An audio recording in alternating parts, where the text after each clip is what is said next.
Hello friends, स्वागत है आप सभी का आपके अपने यूट्यूब चैनल ऑनलाइन शिक्षण में। मैं सुजाता चौधरी आप सभी का एक बार फिर से स्वागत करती हूँ।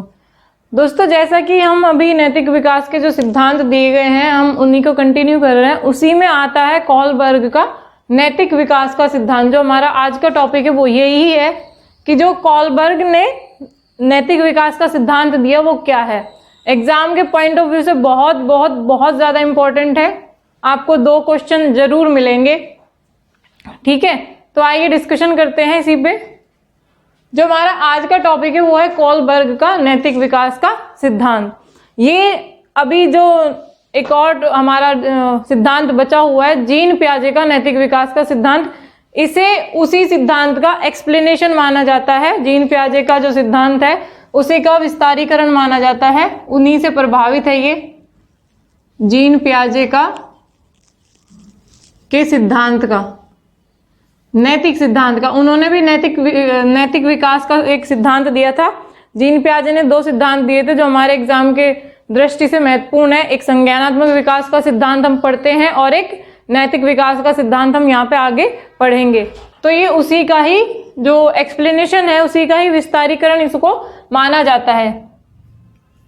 जीन पियाजे के नैतिक विकास का विस्तारीकरण।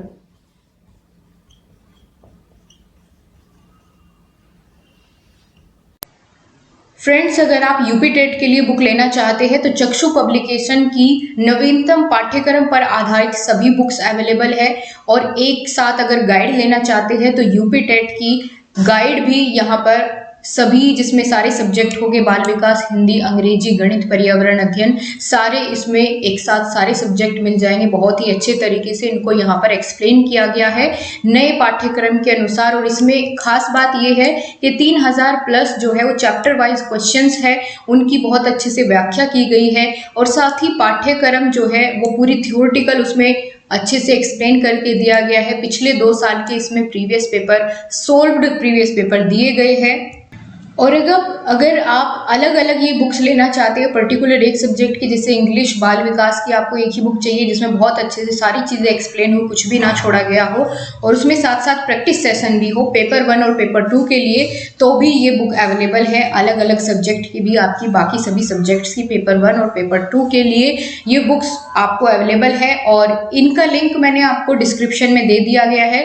अगर आप इनको ऑनलाइन परचेज करना चाहते हैं तो डिस्क्रिप्शन में लिंक है। अच्छी बुक्स है, आपको परचेज अगर आप चाहते हैं करना तो वहां से लिंक पर क्लिक करके आप डायरेक्टली इनको मंगा सकते हैं। जीन पियाजे भी ये मानते थे कि जो बच्चे का नैतिक विकास है वो चरणों में होता है, और कोलबर्ग ने भी यही कहा कि जो बच्चे का नैतिक विकास है वो चरणों से होकर गुजरता है। ऐसे नहीं है कि हम एक ही साथ जो है बच्चे में नैतिकता आ जाती है, नहीं, ऐसा नहीं है। वो उम्र के हिसाब, उसके कुछ चरण है, उसी तरह से वहां पे उसमें नैतिकता डेवलप होती है।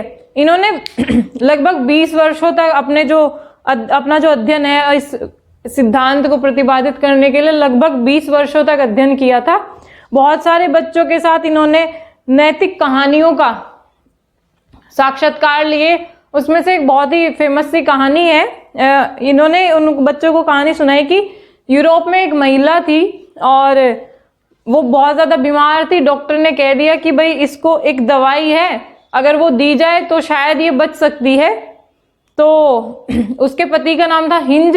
यहां से भी क्वेश्चन आ जाता है, इसी कहानी को आधार मान के क्वेश्चन आपसे पूछ लेता है कि हिंज जो था उसके पास पैसे नहीं थे, और वो जिस दुकानदार के पास वो दवाई थी वो उसी ने उसकी खोज की थी। वो एक तरह से रेडियम आप मान सकते हैं वो था, और वो उसके 10 गुने पैसे मांग रहा था जब हिंज उससे लेने गया। तो जब वो 10 गुने पैसे मांग रहा था तो हिंज के पास तो पैसे नहीं थे। तो फिर क्या किया कि हिंज ने उसकी दुकान को तोड़कर चोरी कर ली। इस तरह की कुछ कहानियां थी जो उन्होंने अपने साक्षात्कार में रखी थी, बच्चों को सुनाई, उनके साथ नैतिक जो है चर्चा की, और नैतिक चर्चा की, उनकी दुविधाओं को देखा, उनकी जो तर्कना थी, जो बच्चे रीजनिंग वहां पे अपना जो तर्क दे रहे थे उन कहानियों को सुनकर, क्योंकि वहां पे इंटरव्यू चल रहा था तो क्या था कि डिस्कशन आपस में चल रहा था। तो इसी तरह की इस कहानी के आधार पर, इस बहुत सारी कहानियां थी, ये तो एक क्वेश्चन मतलब एग्जाम में आता है क्वेश्चन, इस वजह से इसका डिस्कशन जरूरी था। तो जो कॉलबर्ग थे उन्होंने अपने सिद्धांत का जो आधार बनाया, जो साक्षात्कार उन्होंने लिए लगातार 20 वर्षों तक, उसी में उन्होंने 3 बातों को आधार बनाया। एक नैतिक चर्चा की उन्होंने बच्चों के साथ, जो उन्होंने बच्चों को कहानियां सुनाई वो क्या हो गई, उनकी नैतिक चर्चा हो गई, क्योंकि कहानियां किस प्रकार की थी, नैतिकता पर आधारित थी। दूसरा उन्होंने कहा कि जब बच्चे उन कहानियों को सुनते थे, कुछ बच्चों को लगता था कि भाई जैसे कि हिंज वाली कहानी को अगर हम ले तो यहाँ पे बच्चे 2 दृष्टिकोण जरूर बनेंगे कि भाई हिंज ने या तो सही किया है या फिर गलत किया है। तो इसी तरह से उन बच्चों में उन्होंने नैतिक दुविधा को देखा। नैतिक दुविधा वो स्थिति होती है कि जब हम कोई कार्य करने के लिए और सही और गलत के बीच में चुनाव नहीं कर पाते, तो उस समय हम किस स्थिति में होते हैं, नैतिक दुविधा की स्थिति में होते हैं। नैतिक दुविधा यानी कि डिलेमा, मॉरल डिलेमा। और ये डिस्कशन हो गया आपका।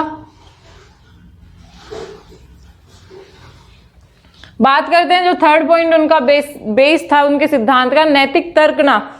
बच्चे उन कहानियों में जो घटनाएं हो रही थी उनको सही और गलत किस तर्क के आधार पर एक्सप्लेन कर रहे थे, किस तर्क के आधार पर उनको सही गलत मान रहे थे, वो अक्षमता जो थी उनकी, वो क्या थी, नैतिक तर्कना, रीजनिंग।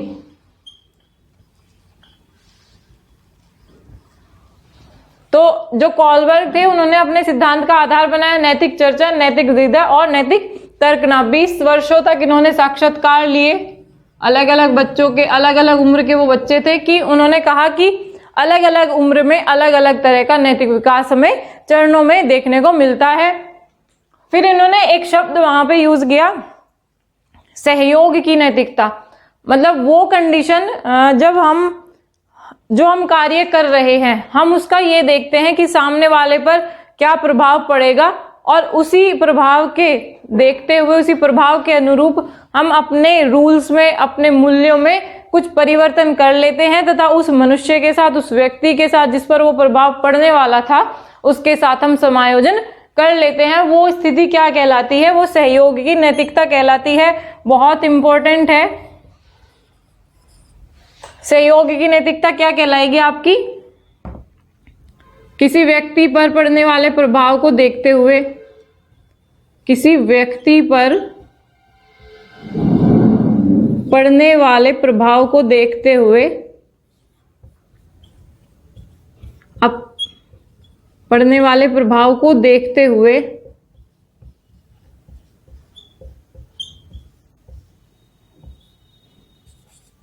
अपने मूल्यों में परिवर्तन कर उसके साथ समायोजन करना, अपने मूल्यों में परिवर्तन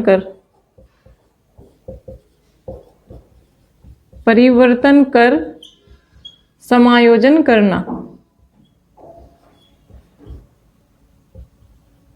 ये क्या कहलाता है, ये सहयोग की नैतिकता कहलाता है।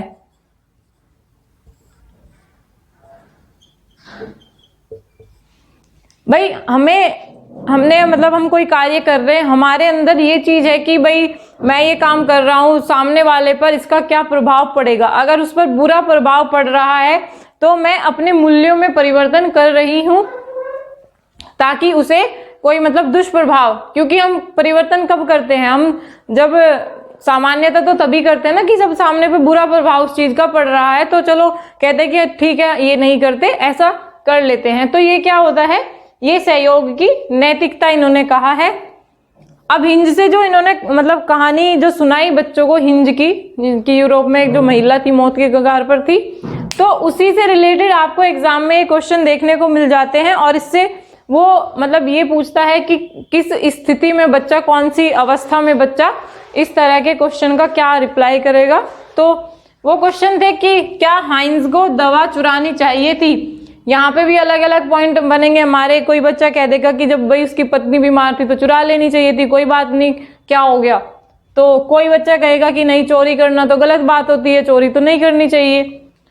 तो फिर क्या चोरी करना सही है, गलत है, क्यों, वही सेम रीजन वो आएंगे। आपके 2 पक्ष यहाँ पे भी आपको देखने को मिलेंगे कि भाई जब उसकी पत्नी जो है वो बीमार थी और वो मरने वाली थी, तो उसने दवाई चुरा ली, तो उसने सही किया, क्योंकि जो दुकानदार था वो बहुत ज्यादा उससे पैसे मांग रहा था। वो भी चीज गलत है। कोई बच्चा कहेगा कि नहीं, बिल्कुल नहीं चुरानी चाहिए, चोरी करना गलत होती है, उसे सजा हो सकती थी, और अगर उसे सजा हो जाती तो उसकी पत्नी की देखभाल करने वाला भी वहां पे कोई नहीं रहता। फिर आपको देखने को मिलेगा, क्या यह एक पति का कर्तव्य है कि वो अपनी पत्नी के लिए चोरी, मतलब दवाई लेके आए किसी भी प्रकार से, या तो चोरी करे, खरीद के लाए, जिस तरह से भी। तो यहाँ पे भी आपको इसी तरह से, जब हम इनकी जो अवस्थाएं हैं, अवस्थाओं को भी इन्होंने चरणों में बांटा है, तो वहां पे हम सब डिस्कस करेंगे। आपका चौथा क्वेश्चन है, क्या दवाई वाले को हक है कि वो इतने पैसे मांगे? भाई ये थोड़ी है कि उसका कम से कम मूल्य तो निर्धारित होना चाहिए ना। आप 10 रुपए की दवाई के 10,000 रुपए मांग रहे हैं, ये थोड़ी ना सही है। तो यहाँ पे भी ये चीज आ सकती है, देखने को मतलब मतभेद हो सकते हैं कि भाई उसकी दवाई है, वो जितने चाहे पैसे मांग ले, या तो कोई बच्चा ये कह देगा, या फिर ऐसे भी बहुत सारे देखने को मिलेंगे कि मतलब एक मानवता के हिसाब से उसे दवाई उसे दे देनी चाहिए थी, उसे कोई हक नहीं था कि वो इतने पैसे हिंज से मांगे। फिर है, क्या कोई ऐसा कानून है जो दवा का मूल्य निर्धारित करे? यहाँ पे आ जाता है रूल रेगुलेशन, क्योंकि मतलब उस समय तो पता नहीं थे या नहीं थे, लेकिन अब तो क्या है कि एक फिक्स जो हमारा क्राइटेरिया होता है, उन्हीं के अकॉर्डिंग मूल्यों का निर्धारण किया जाता है। तो यहाँ पे कहा गया है कि क्या कोई ऐसा कानून है कि दवा का निर्धारण करे, दवा के मूल्य का निर्धारण करे। ठीक है, तो ये सब उन्होंने अपना जो बेस था, जो सिद्धांत का आधार था, ये सब उसका डिस्कशन हो गया। आप लोग स्क्रीनशॉट ले लीजिए, तब तक फिर नेक्स्ट हम बात करेंगे।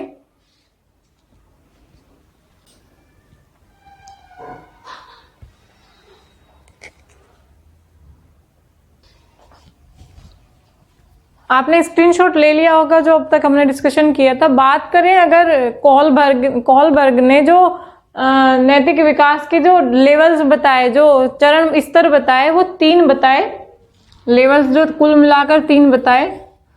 पहला जो लेवल है हमारा पूर्व परंपरागत स्तर, यानी कि प्री कॉन्वेंशनल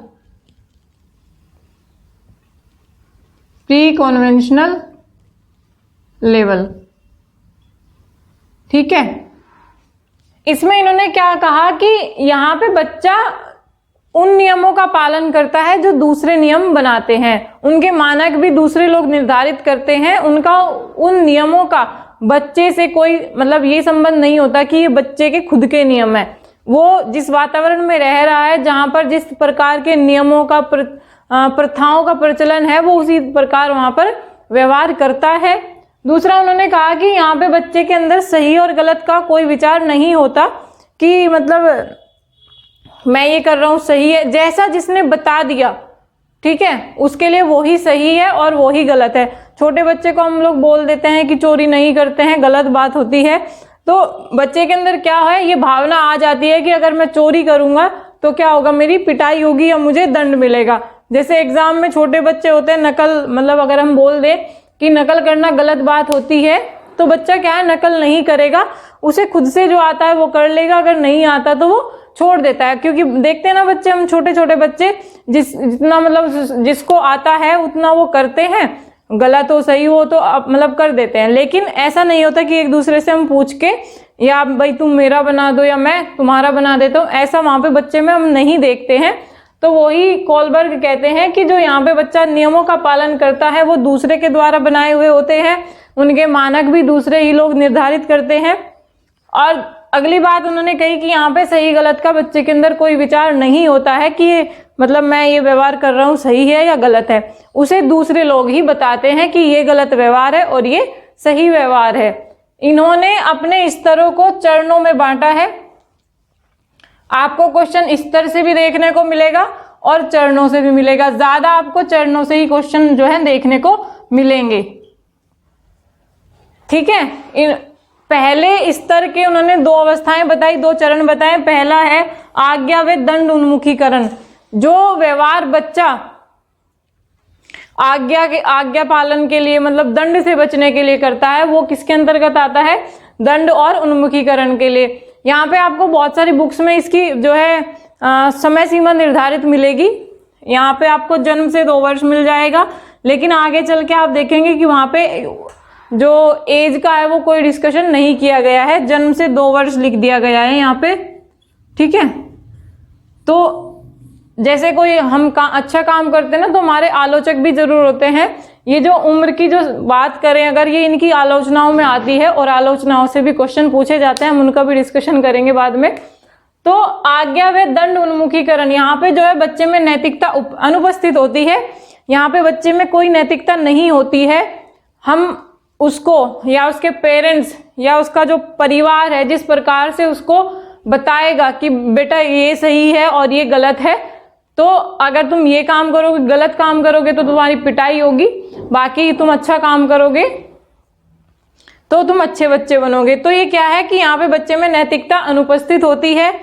यहाँ पे जो बच्चा नैतिकता दर्शाता है, यानी कि आज्ञाकारिता की अगर हम बात करें, क्योंकि आज्ञा शब्द भी यहाँ पे इंक्लूड है, आज्ञाकारिता बच्चा किस वे में करता है कि अगर वो नहीं मानेगा, मम्मी की बात नहीं मानेगा, पापा की बात नहीं मानेगा, तो उसको दंड मिलेगा, पापा उसकी पिटाई करेंगे, पापा उसको सजा देंगे।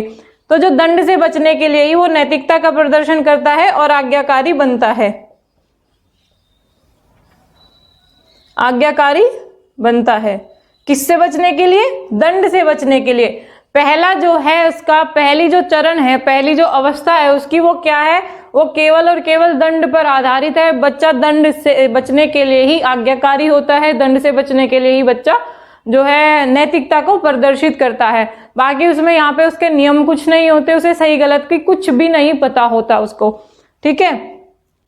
जो इस स्तर का बच्चा है, जो इस चरण का बच्चा है, वो हिंज को क्या कहेगा? गलत कहेगा, क्योंकि हिंज ने क्या की थी? चोरी की थी। मम्मी पापा ने उसको बताया कि चोरी करना गलत बात होती है, चोरी करने से पनिशमेंट होता है। तो यहाँ का जो बच्चा है वो हिंज को गलत बताएगा। उस बच्चे का तर्क क्या रहेगा कि हिंज ने चोरी की थी और उसको सजा मिलेगी, ठीक है। अगर तर्क की बात करें, तर्क बच्चा क्या देगा कि हिंज ने चोरी की थी, हिंज ने चोरी की, चोरी करना गलत होता है, चोरी करना गलत। इस अवस्था में, इस चरण में बच्चा ये तर्क देगा अपना।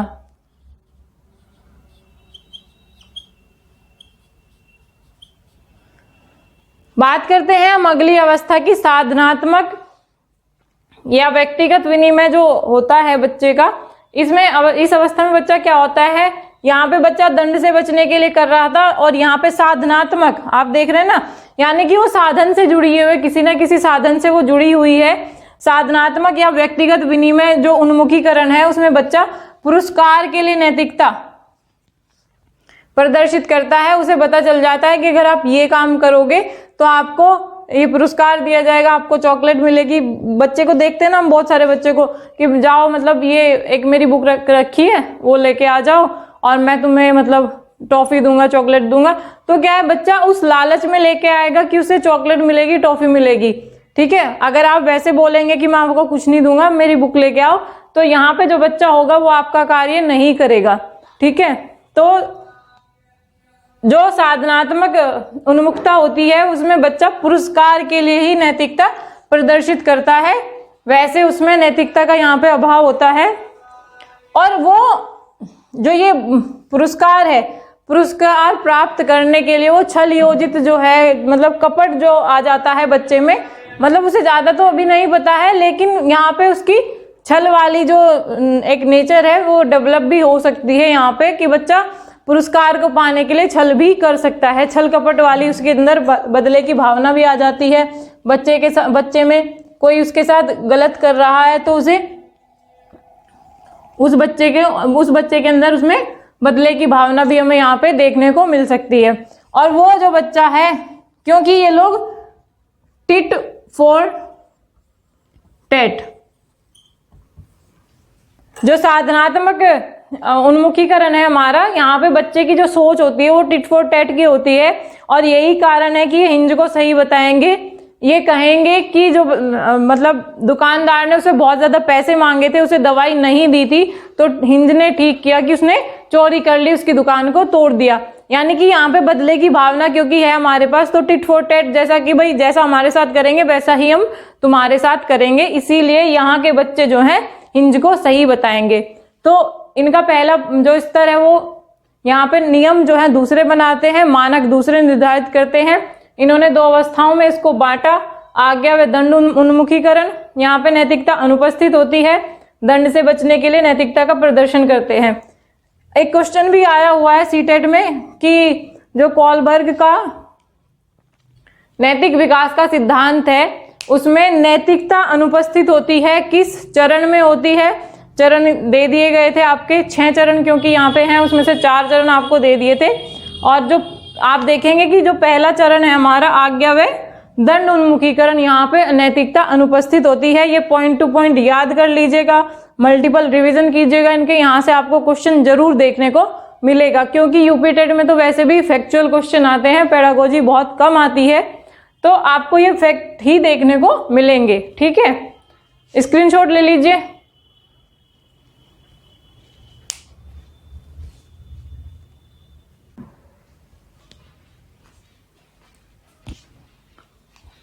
बात करते हैं जो कॉलबर्ग का दूसरा स्तर उन्होंने बताया है परंपरागत स्तर। नाम से ही शो हो रहा है कि जहां पे परंपराओं का पालन किया जाता होगा वही क्या कहलाएगा? परंपरागत स्तर कहलाएगा।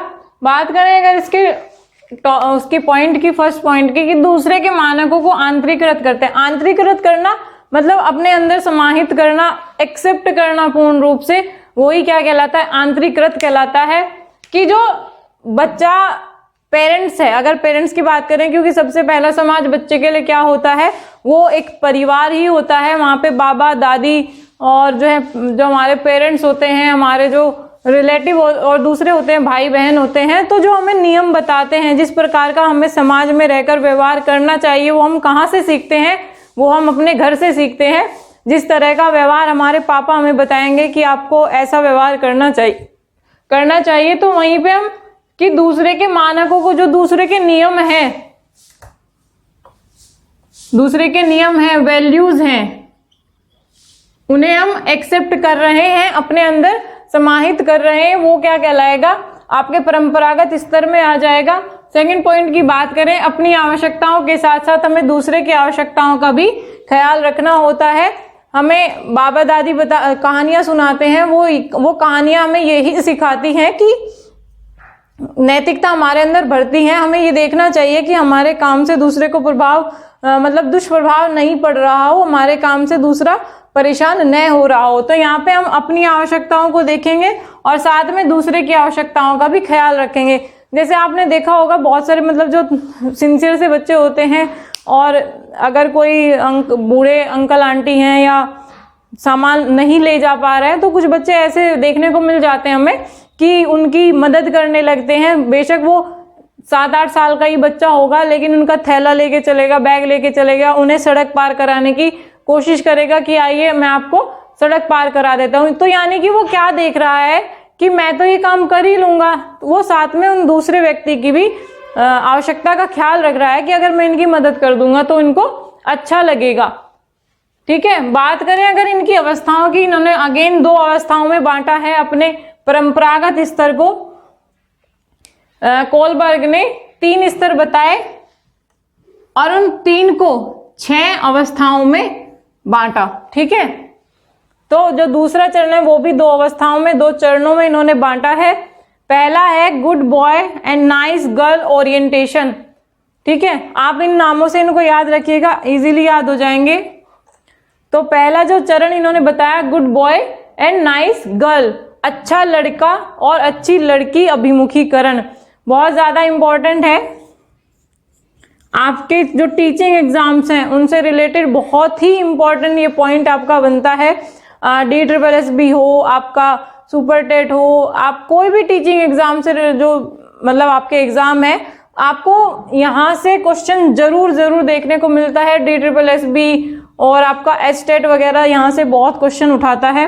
तो यहाँ पे क्या बात करते हैं कि समाज के नियमों को स्वीकार करते हैं, समाज के नियमों को स्वीकृति दे देते हैं।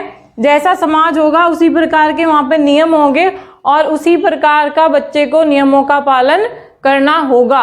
तभी वो क्या बन पाएगा, एक अच्छा लड़का बन पाएगा या फिर एक अच्छी लड़की बन पाएगा। क्योंकि यहाँ पे बच्चे के अंदर ये भावना आ जाती है कि अगर मैं अच्छा काम करूंगा तो सब लोग खुश होंगे, सब लोग मेरी तारीफ करेंगे, तो मुझे क्या बनना है, एक अच्छा लड़का बनना है, एक अच्छी लड़की बनना है। दूसरा बात करें कि स्वयं को अच्छा कहलाने की इच्छा यहाँ पे प्रबल हो जाती है। अगर उनकी कोई तारीफ करता है, उन्हें बहुत अच्छा लगता है और वो अच्छा काम करने के प्रति जो है जिज्ञासु हो जाते हैं, उत्सुक हो जाते हैं।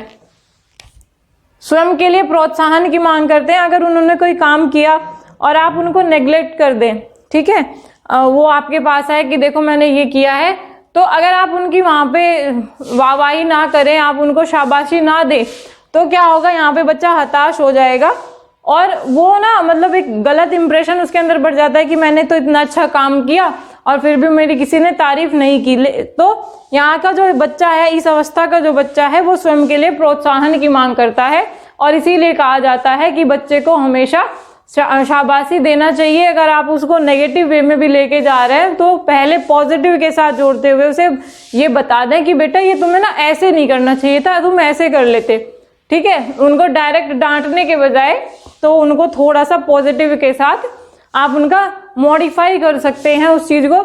इसीलिए कहा जाता है कि बच्चों को मतलब डांटना नहीं चाहिए उन्हें, उनके किसी काम को करने के लिए उनको समझाते हुए, ठीक है, उस चीज को दूसरी दिशा में लेके चलना चाहिए।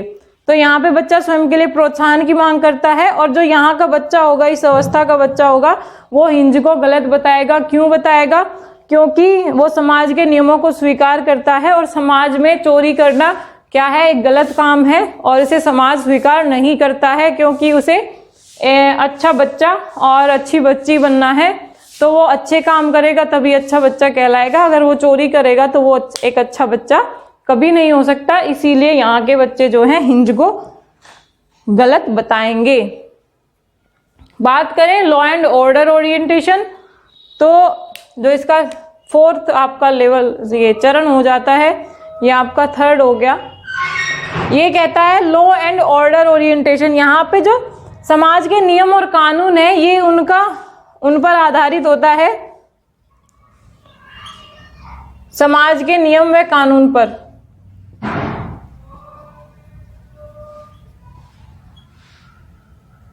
नियम व कानून पर आधारित,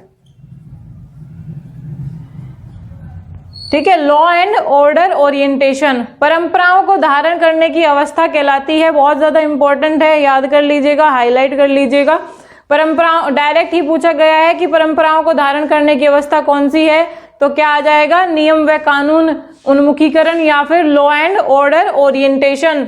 या फिर फोर्थ जो है चरण आपका, फोर्थ अवस्था जो है आपकी, वो क्या है, परंपराओं को धारण करने की अवस्था है।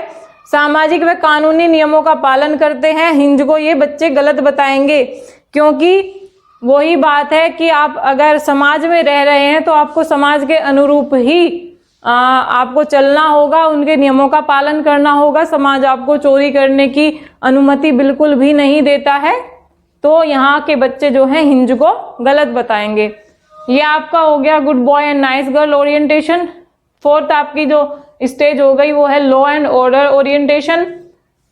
Good boy and nice girl में बच्चा क्या होता है, समाज के नियमों को स्वीकार करता है। यहाँ पे लगभग ये आपको थोड़ा सा एक ही जैसा देखने को मिलेगा। परंपराओं को धारण करता है, शब्दों का हेरफेर है बस। स्वयं को अच्छा कहलाने की इच्छा, यहाँ पे सामाजिक व कानूनी नियमों का पालन करता है। जब नियमों का पालन करेगा तो ही तो अच्छा कहलाएगा। स्वयं के लिए प्रोत्साहन की मांग करता है। डिमोटिवेट मत कीजिए, आप उसको मोटिवेट कीजिए। और दोनों ही स्टेजेस में बच्चे जो है हिंज को गलत बताएंगे। DSSB वगैरह में, सीटेट में बहुत यहाँ से, क्योंकि सीटेट जो है पेडागोजी थोड़ा सा ज्यादा समर्थक है पेडागोजी का, तो यहाँ से वो है लैंग्वेज में अप्लाइड क्वेश्चन जो है बनाता है हिंज से रिलेटेड ही, ठीक है। एक बार देख लीजिए।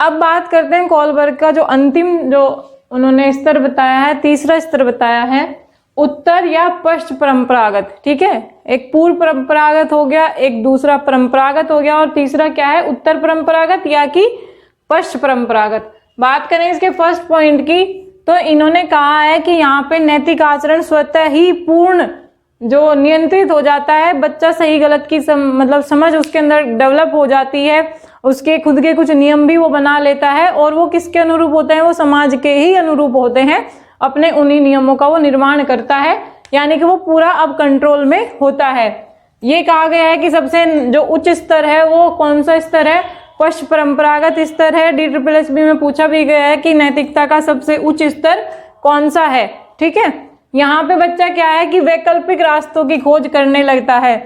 अगर मेरा काम इस तरह से नहीं हो रहा है तो मैं कोई दूसरा तरीका ढूंढ सकता हूं कि मैं ये काम कर सकूं, लेकिन वो कैसा होना चाहिए, वो नियमों के अनुरूप होना चाहिए। या फिर कभी कभी ऐसा हो सकता है कि वो थोड़ा सा नियमों के विरुद्ध भी हो सकता है, अगर उसमें कोई भलाई दिख रही है तो वो नियमों के विरुद्ध भी चला जाएगा, ठीक है। यहाँ पे वैकल्पिक रास्तों की वो खोज करने लगता है, एक तरह से काम नहीं हो रहा तो दूसरे तरीके से आप कर लीजिए। समाज के अनुरूप स्वयं के मूल्यों का तो वो निर्धारण कर लेता है, किसी को आदर्श मान सकता है, उसी के पथ प्रदर्शन पर वो चल सकता है, ठीक है। तो बात करें जो इन्होंने अवस्थाएं और चरण बताई, वो पहली अगर बात करें तो व्यक्तिगत आधार व सामाजिक अनुबंधों के आधार पर ही नैतिकता यहाँ पे वो दर्शाता है। यही इसका जो इंडिविजुअल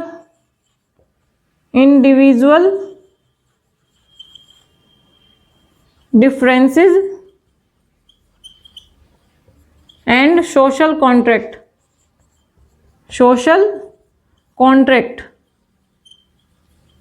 ठीक है।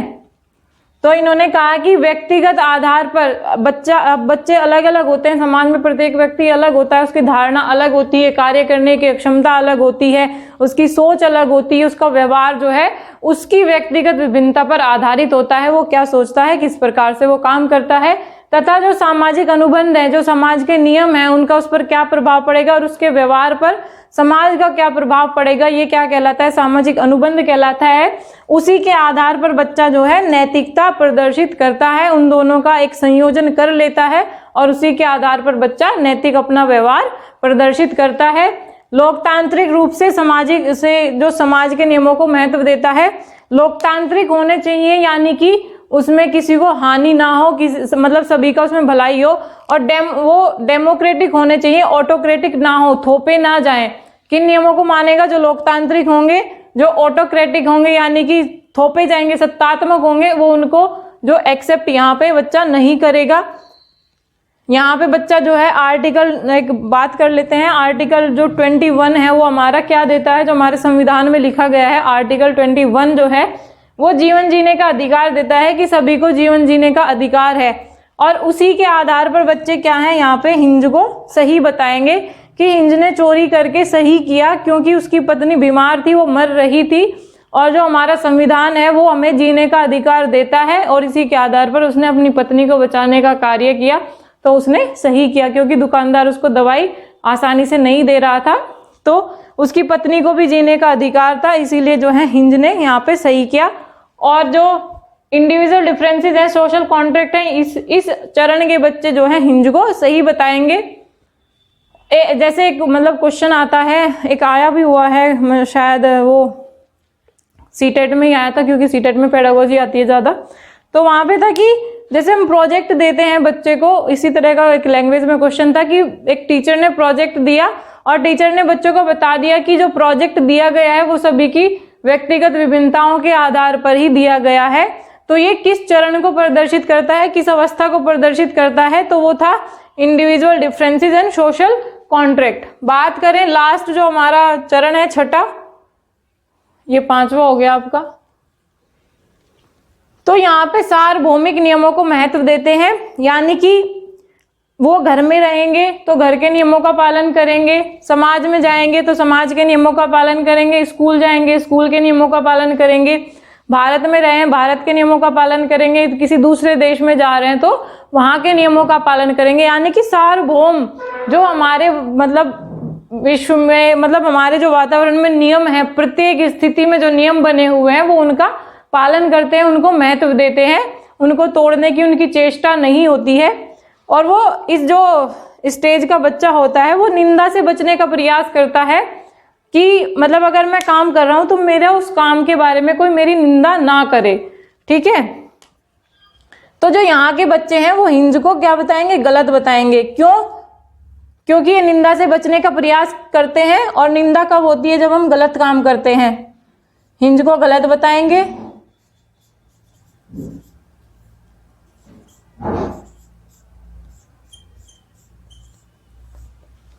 क्यों बताएंगे? क्योंकि ये यहाँ पर सार्वभौमिक जो नियम है उनको महत्व देते हैं, समाज के नियमों का पालन करना इन्हें पसंद होता है, और ये निंदा से बचने के जो है इच्छुक होते हैं। और निंदा कब होती है, जब हम गलत काम करेंगे।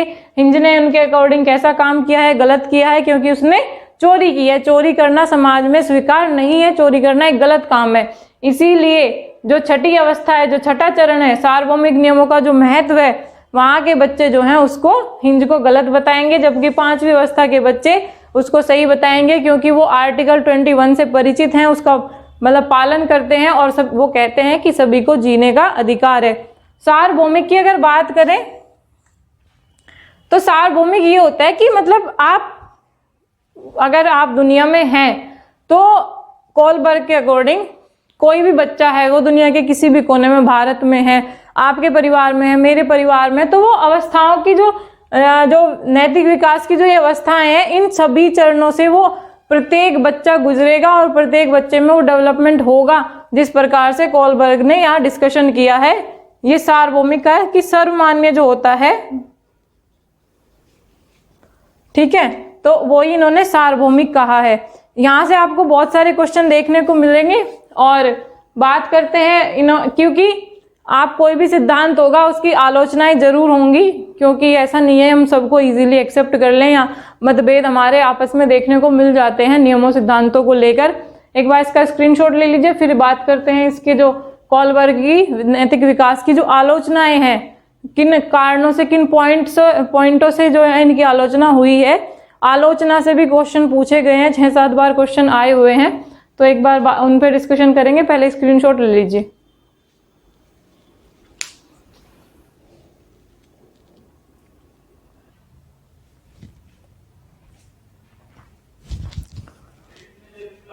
अब बात कर लेते हैं जो कोलबर्ग की नैतिक विकास का सिद्धांत है उसकी आलोचनाओं की, और जो शिक्षा में उनका महत्व है उसकी भी बात करेंगे, क्योंकि आलोचनाएं इंपॉर्टेंट है। आलोचनाओं से भी क्वेश्चन आया है।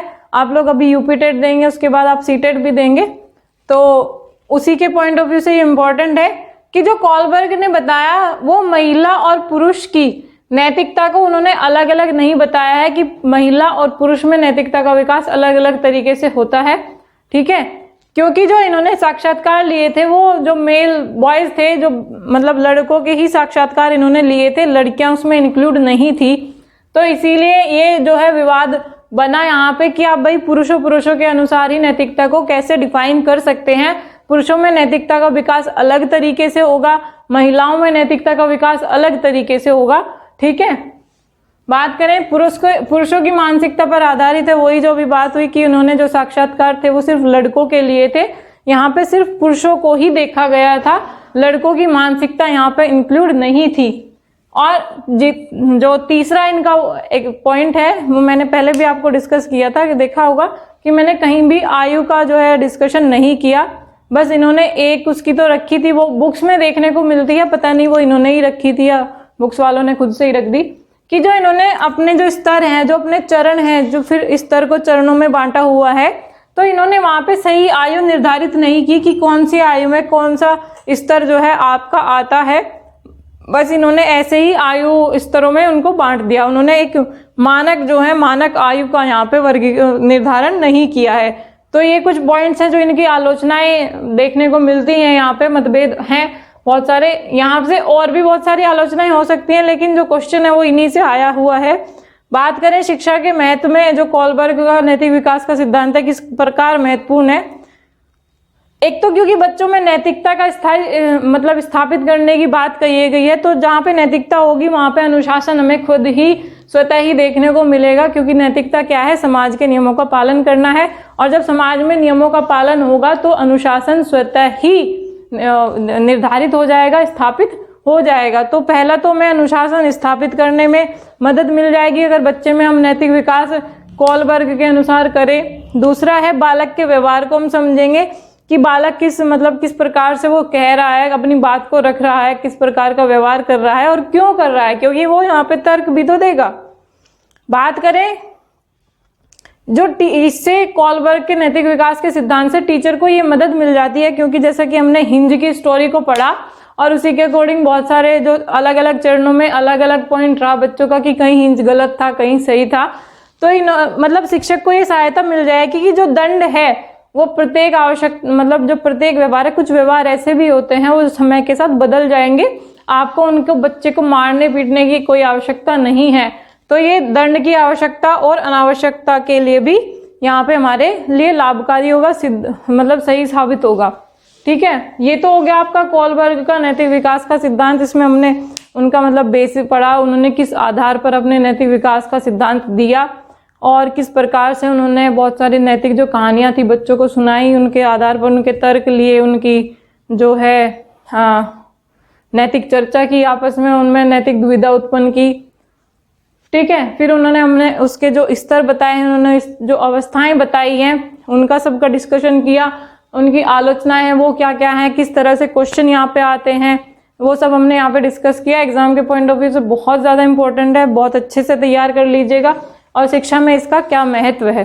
ठीक है, अब बात करेंगे, कुछ बच्चे बोल रहे हैं कि टेस्ट वगैरह दीजिए, टेस्ट वगैरह कराइए, तो टेस्ट वगैरह भी कराए जाएंगे। मैंने पहले भी आपको बोला था कि एक बार जो है थोड़ा सा सिलेबस हम कवर कर ले, उसके बाद टेस्ट वगैरह खूब चलेंगे आपके, और आप अपने लेवल पे प्रीवियस ईयर के जो पेपर हैं आप उनको सॉल्व कर सकते हैं, जितना भी अभी तक सिलेबस हमने कराया है।